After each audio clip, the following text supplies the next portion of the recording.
हरे कृष्णा। तो कल के सत्र में हमने देखा कि कैसे हम जब भगवान के मंदिर में प्रवेश करते हैं तो हमारी भावना कैसी होनी चाहिए, एक सेवक भावना होनी चाहिए। और जब हम प्रणाम करते हैं तो हमें किस प्रकार से प्रणाम करना चाहिए, वैष्णव को प्रणाम कैसे करना चाहिए, और अष्टांग प्रणाम क्या होता है, पंचांग प्रणाम क्या होता है, श्रील प्रभुपाद जी को कैसे प्रणाम करते हैं, क्या मंत्र रहता है, और फिर भगवान के विग्रहों को प्रणाम करते समय उनके लिए जो मंत्र बताए गए हैं उनको बोलना चाहिए। और इसके बाद आज के सत्र में हम देखेंगे कि कैसे हमको जब भगवान के दर्शन करने चाहिए, किस प्रकार की भावना होनी चाहिए जब हम भगवान के दर्शन कर रहे हैं। तो सर्वप्रथम जब हमने भगवान को प्रणाम कर लिया, जो भी डीटीज थे, जो भी विग्रह थे, जैसे आप अगर देखेंगे इस्कॉन वाराणसी में तो गौर राधा गोपाल जी हैं, तो उसमें हम सर्वप्रथम चैतन्य महाप्रभु है ना, जो सबसे बाईं तरफ हैं, उसके बाद श्री कृष्ण भगवान और फिर श्रीमती राधा रानी, तीनों को प्रार्थना करते हैं बाईं तरफ से दाहिनी तरफ। और फिर भगवान का दर्शन करते समय हमें बहुत ही भक्ति भावना के साथ उनसे प्रार्थना करनी चाहिए। कभी कभी लोगों को पता ही नहीं रहता है कि हमें कहना क्या है, भगवान के सामने दर्शन करें तो क्या करें। कभी कभी लोग आंखें बंद कर लेते हैं, लेकिन ऐसा नहीं करना चाहिए। जब हम भगवान के समक्ष खड़े हैं, उनका दर्शन ले रहे हैं, तो हमें बहुत ही प्रेम भावना के साथ, बहुत ही भक्ति के साथ भगवान का दर्शन करना चाहिए। साथ ही साथ उनको ग्लोरीफाई करना चाहिए। उनके आप उन मन में अपने चिंतन कर सकते हैं कि भगवान की ड्रेस कितनी सुंदर है, भगवान कितने सुंदर लग रहे हैं, उनको निहारना चाहिए। और साथ साथ में आप कोई श्लोका भी बोल सकते हैं भगवान को सुनाने के लिए। एक रेसिप्रोकेशन करिए, क्योंकि भगवान एक व्यक्ति हैं, एक पर्सनल वो व्यक्ति हैं। तो ऐसा नहीं है कि बस हम गए वहाँ पर और ऐसे ही खड़े होकर के लौट आए। जब वो व्यक्ति हैं तो उनके साथ हमको रेसिप्रोकेट करना चाहिए। हम कोई श्लोका कोट कर सकते हैं, उनको ग्लोरीफाई कर सकते हैं, उनकी कुछ महिमा गायन कर सकते हैं, और बाद में उनसे कृपा याचना करनी चाहिए, कुछ मांगना चाहिए अपनी भक्ति में आगे बढ़ने के लिए। तो इस तरीके से एक रेसिप्रोकेशन होता है। और ये भगवान जैसे भगवद गीता में कहते हैं, ये यथा माम प्रपद्यन्ते तांस तथैव भजाम्यहम्। तो जो व्यक्ति जिस तरीके से भगवान को अप्रोच करते हैं, भगवान भी उसी तरीके से उनको अप्रोच करता है।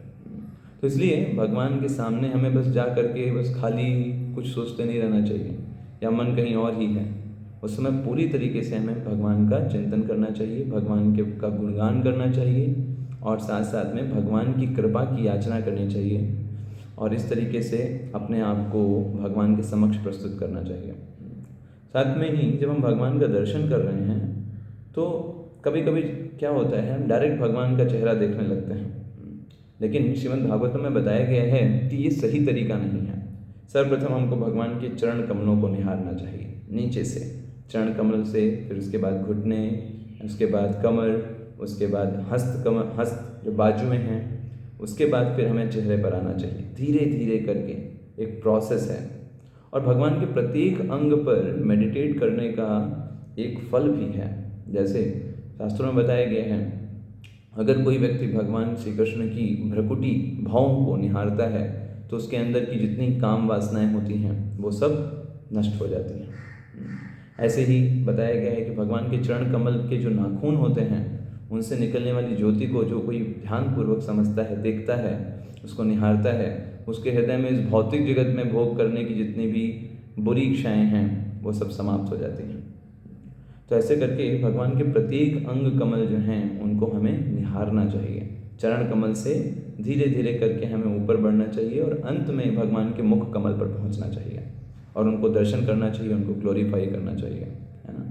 और श्री प्रभुपाद जी अपने कई सारे लेक्चर्स में बताते हैं, जितना अधिक हम भगवान के दर्शन को अच्छे से करेंगे, जितना ध्यानपूर्वक, जितना मन लगा करके प्रेम भक्ति भावना के साथ हम भगवान के दर्शन करेंगे, उतना अधिक हमारी बुद्धि शुद्ध हो जाएगी।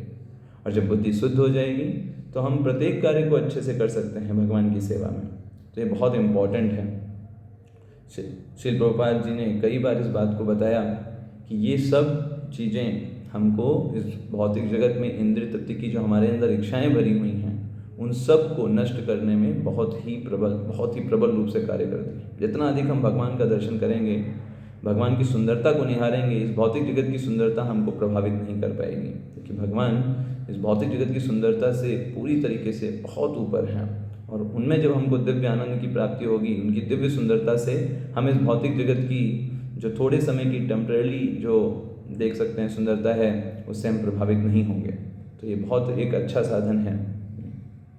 साथ साथ में एक भक्त का, डिवोटी का मूड क्या होना चाहिए दर्शन करने का, तो बताया जाता है कि जब वो दर्शन करता है तो ये सोचता है कि भगवान मैं आपका नित्य दास हूँ, हमेशा से आपकी सेवा के लिए उपस्थित हूँ, आप मुझे बताइए कि मैं आपको कैसे और अच्छे से सेवा कर सकता हूँ।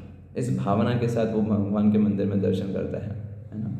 और सारे दर्शन जितने भी टेम्पल में जो डीटीज़ हैं, जैसे कई जगहों पे इस्कॉन मंदिर में 3 डीटीज़ हैं, है ना, तो वहाँ पर बाएं से लेकर के हमको दाहिने तरफ की ओर चलना चाहिए। जो बाईं तरफ डीटीज़ हैं उनको पहले प्रणाम, फिर उसके बाद फिर हम बीच में जो डीटीज़ हैं फिर जो दाहिनी तरफ हैं, ऐसे करके हमको लाइन से उनको प्रणाम करना चाहिए।